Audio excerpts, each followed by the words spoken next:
Excellencies, distinguished panelists and delegates, ladies and gentlemen, Assalamu alaikum wa rahmatullahi wa barakatuh, and a very good afternoon. As we now approach the final segment of PRAXIS 2023, it is a great pleasure and a profound honor to welcome the Minister of Natural Resources, Environment and Climate Change. Yang Muhammad Minister, I am pleased to inform you that we are gathered here to address some of the most pressing issues that Malaysia faces at the 60th year of formation. Since this morning, we have heard from the Minister of Women, Family and Community Development, Yang Muhammad Dato' Sri Hajah Nancy Shukri, on the need for a professional care industry, and 3 panels on how we can move the needle forward for our food security, care economy and semiconductor industry, which was just completed. As the Minister responsible for natural resources, environment and climate change, I believe you have one of the most pertinent mandates towards our collective future. Natural resource management, environmental preservation and managing climate change have a profound implication to our continued survival on this quote-unquote pale blue dot, to borrow the words of Carl Sagan. It is thus our collective responsibility to stand together and confront these challenges with determination and unwavering commitment. With the Minister's able stewardship of policies towards biodiversity, the environment and climate, we are indeed privileged to have him here with us today, sharing his invaluable insights and vision. In the spirit of collaboration and shared responsibility, let us channel our collective energy, intellect and passion into protecting our planet and ensuring a sustainable legacy for future generations. It is therefore my singular honor and distinct privilege to welcome Yang Muhammad Nik Nazmi bin Nik Ahmad to deliver the second keynote of PRAXIS 2023.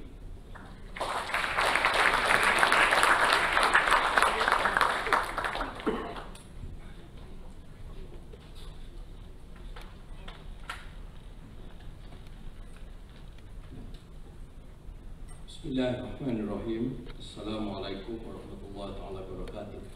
Salam sejahtera and a very good afternoon. Yang berbahagia Profesor Dr. Muhammad Faiz, Chairman of ISIS Malaysia, Excellencies, distinguished delegates, ladies and gentlemen. First and foremost, I would like to extend my gratitude to ISIS Malaysia for this opportunity to articulate my thoughts on the need for a nature-positive economy in Malaysia. This is actually my second PRAXIS conference. I think the first was 2 or 3 years back.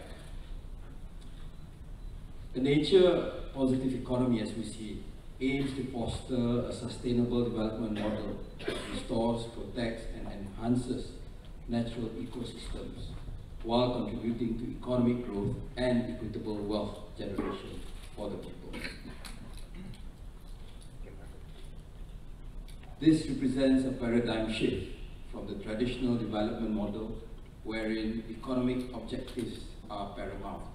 Rather, what must happen moving forward is for development to occur in harmony rather than at the expense of natural ecosystems. And this is not something that is foreign. The world in general has been basically doing that up until the onset of the Industrial Revolution. The need for this is incontrovertible.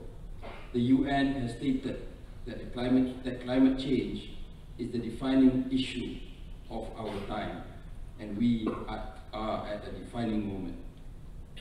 The Secretary General, Antonio Guterres, remarked that the era of global warming has ended and that the era of global boiling has arrived. As the planet continues to heat up, rising sea levels increase the risk of flooding and displacement. At the current rate, sea levels will be 1 to 1.6 meters higher by the end of the century. This means that in less than 80 years, between 250 to 400 million people globally will be displaced by rising sea levels. All of this seems abstract up until when I was given the task to visit flood mitigation projects in Kelantan, where in Pantai Sabak we can see over 30, 40 lots of land where there were owners once before. The land is now part of the sea. So the land that people have bought or probably left to their families are now part of the sea. Erratic weather patterns will threaten agriculture and undermine food security. The ILO estimates that by 2050, the risk of hunger is expected to increase by 10 to 20% relative to a no climate change scenario. Furthermore, the IMF warns that in the absence of mitigation policies to address rising global temperatures, global real GDP per capita could be shaped by more than 7% by the end of the century. In terms of global public health, WHO cautions that between 2030 and 2050, climate change is expected to cause approximately 250,000 additional deaths per year attributed to malnutrition, malaria, diarrhea, and heat stress. These costs to health are estimated to range between $2 to $4 billion annually by 2030. With Malaysia historically benefiting from its wealth of natural resources, any reduction will have implications on our economy. A study by the World Bank suggests that we may lose up to 6% of our GDP should there be a collapse of the country's forestry and fisheries ecosystems. Beyond economic considerations, Malaysia also has an overriding responsibility to protect its biodiversity. As the custodian of one of the 17 mega-diverse countries in the world, our protection of the biodiversity found within our borders represent our contribution to mankind. Here, it is crucial to remember that our natural forests play a vital part in meeting our net zero aspirations as early as 2050. These forests function as an invaluable carbon sink, offsetting approximately 77% of Malaysia's annual greenhouse gas emissions. Meanwhile, Malaysia's natural ecosystems supply food, water, clean air, along with protection against extreme weather and climate disasters, which will intensify in both frequency and scale. All this goes to say that our environmental security is inherently tied to our strategic interests, our economy, and the well-being of our people. Distinguished delegates, despite being a developing country and a small contributor to the global GHG emissions, less than 0.7%, Malaysia is not shirking our responsibility to the environment and the planet.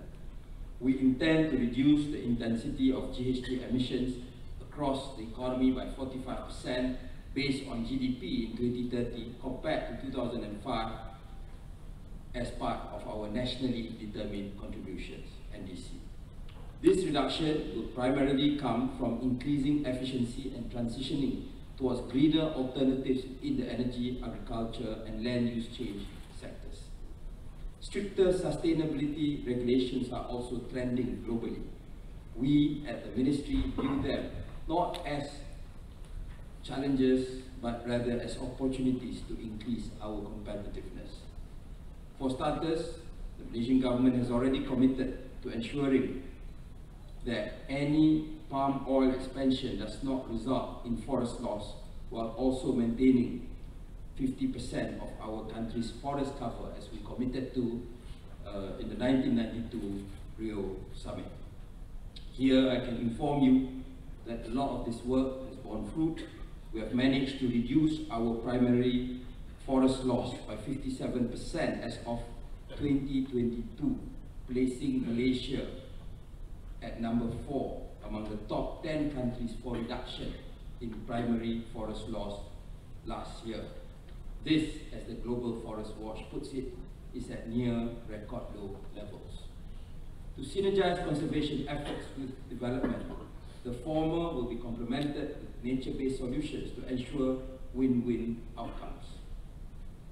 It's a very Malaysian expression. For example, a recent study by the UNDP has valued that the ecosystem services that the Taman Negara National Park, Royal Belum State Park and Endau Rompin National Park produce approximately 1.7 billion, 531 million and 428 million ringgit respectively every year. To further encourage and incentivize state governments to conserve their forests, the federal government introduced the policy of ecological fiscal transfer. It started in 2019 at 60 million ringgit per year. In 2021 and 2022, it became 70 million ringgit per year. For this year's budget, 2023, the first budget under the new Prime Minister, it was increased more than double to 150 million ringgit per year. For next year, it's increased to 200 million ringgit per year. That was announced by the Prime Minister in his budget speech. This is distributed conditionally. One, depending on the size of forests, but also depending on the efforts introduced to conserve existing protected areas and the gazettement of new protected areas. And the money that is raised can only go again towards the conservation of forests. For our biodiversity, Malaysia adopted the Kunming-Montreal Global Biodiversity Framework's 4 goals and 23 targets in December last year. And further demonstrating our commitment to protect our biodiversity, we launched the new national policy on biological diversity, the first in ASEAN to incorporate the Kunming-Montreal Global Biodiversity Framework. Lastly, and it will be obvious to all of you that many countries are now looking to establish and promote carbon markets. Bursa Malaysia has launched the Bursa Carbon Exchange, BCX, in December 2022, the world's first Sharia-compliant voluntary carbon market trading platform to provide a platform for voluntary carbon market. We've gone through 2 auctions. One project, both projects are actually based abroad, but this year we should be seeing the first local project from Sabah to be listed on the BCX.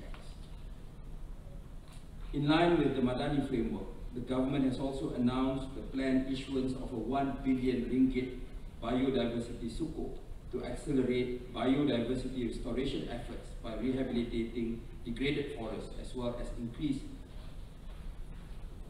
for rehabilitating degraded forests. And this is a new policy, and we will follow up with details on the sukuk.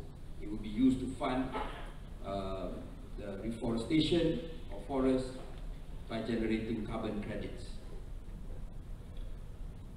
We also recognize the crucial roles of the community in biodiversity conservation. To strengthen efforts to combat encroachment, illegal logging and wildlife poaching, this year there has been 1,500 community rangers appointed, consisting of veterans from the Malaysian Armed Forces, the Royal Malaysian Police, the Orang Asli community, as well as local communities. And this is under what is called the Biodiversity Protection and Patrolling Program, BP3.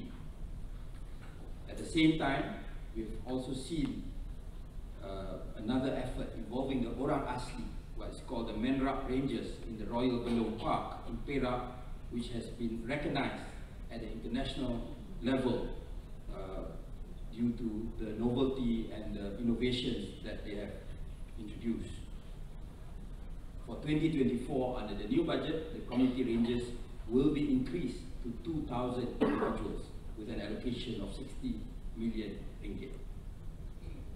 For wildlife conservation, Additional efforts are being carried out through the 9 extraordinary actions for Malayan tiger conservation, which includes the formation of the National Tiger Conservation Task Force, chaired by the Prime Minister. And I must also mention the work of our national conservatories, including our conservation center in LANGSUNG, Pahang, and Sungai Perak. Some may think that this is a losing battle, that there's no need to put in effort or resources.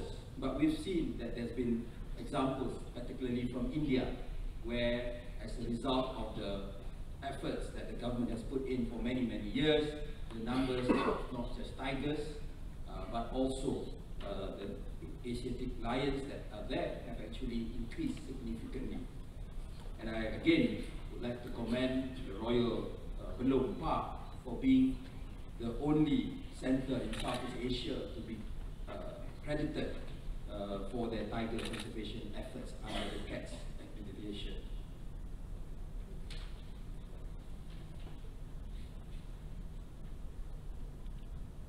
The Ministry also take note of the threat of extinction of other endangered wildlife species. And to address this issue, the NRECC, through our Wildlife Department, Hilton, has set up conservation centres such as the National Elephant Conservation Centre in LANGSUNG, Pahang. And perhaps, in a way to make more Malaysians appreciate the importance of conservation, I just found out that, for example, our favourite durian, it's almost impossible for the durian to be pollinated without the presence of bats. Previously, they were regarded as a pest, but today, based on cameras, based on studies, it's found that the bats are actually the best form of pollinators for durian. So perhaps with durians, we can care more about our because through durians we can care more about the bats. And obviously, we've read about what happened with regards to COVID. All the studies show that a lot of it is related to the loss of habitat and the stress that was suffered or experienced by bats, which resulted in them shedding the COVID viruses that eventually made its way into society. Moving forward,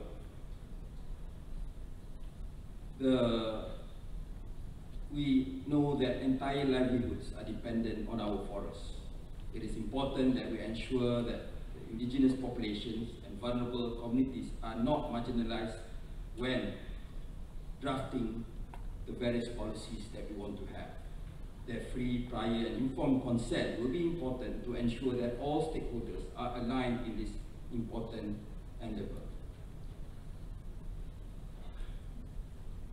Distinguished delegates, at this juncture, it's no less than evident that we must harmonize our economic imperatives with the protection of natural ecosystems. We can no longer afford to view economic development as separate from the environment and biodiversity.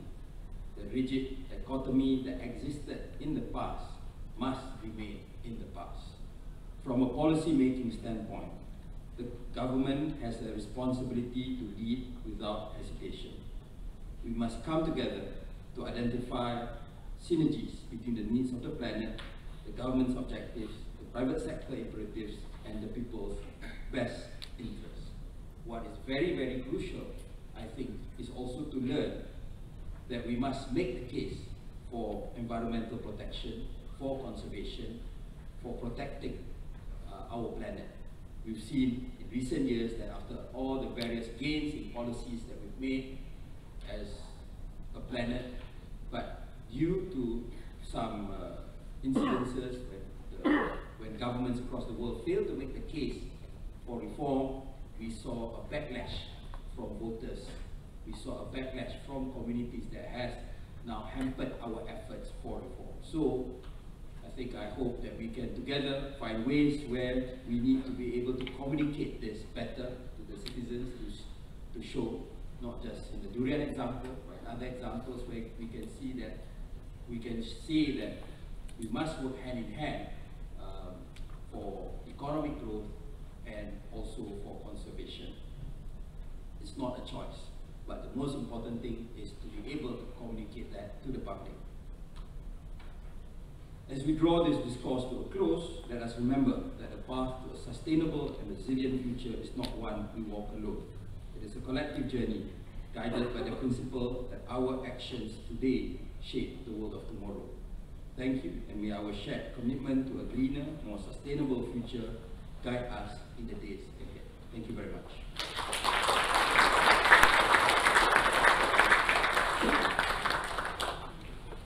Thank you, YB Nazmi, for delivering the keynote address for PRAXIS 2023, Advancing Malaysia's Strategic Interests. ISIS Malaysia would like to express our deepest gratitude to YB for taking the time from his pressing duties to grace this occasion.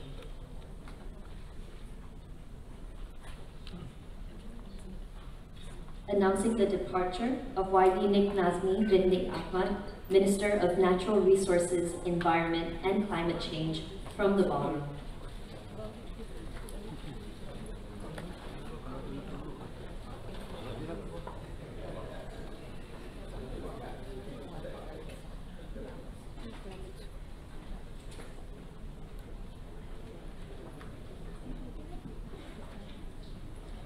Well, ladies and gentlemen, without further ado, we would like to invite Session 4's panelists to the stage.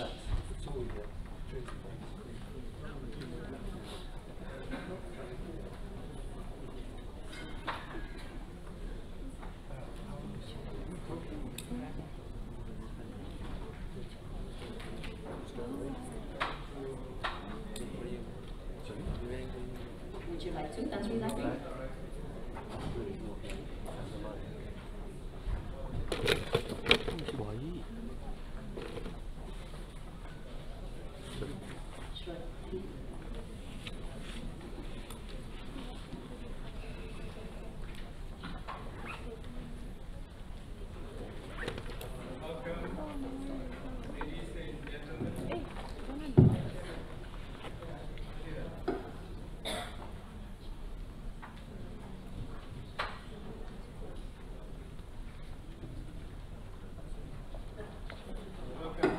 All protocols observed, let me welcome everyone here. I am so delighted to see a very diverse group of not only Malaysians but also guests who are living in Malaysia. This is the final session today.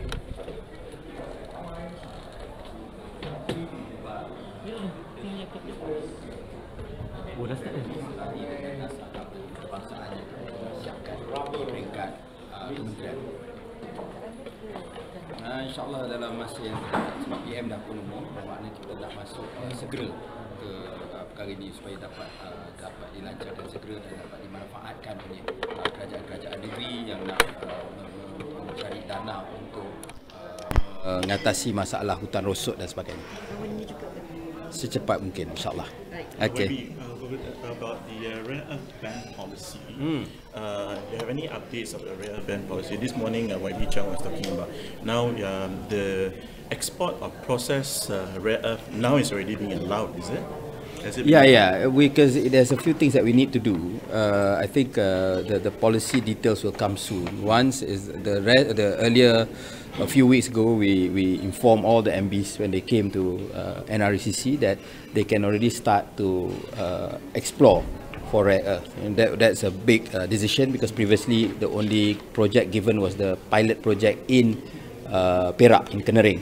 So now all states can, according to the policies that the government has provided, and then we also need to look at developing the processing plants and all that. That will take some time.